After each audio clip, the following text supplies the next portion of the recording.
Ay, sorry. 360. And since this is 400, I'm gonna give her 40 pesos. Thank you for making business.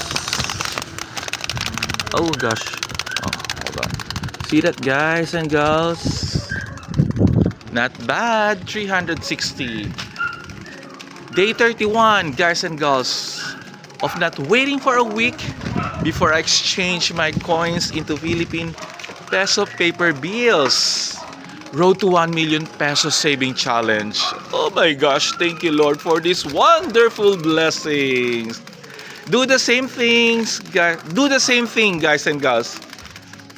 Earn, save, invest on your own, not in any networking or pyramiding. Road to 1 million peso saving challenge. Thank you so much. Earn, save, invest, enjoy, expand. Bye for now.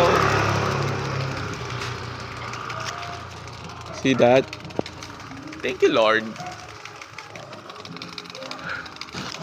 Road to 1 million pesos saving challenge.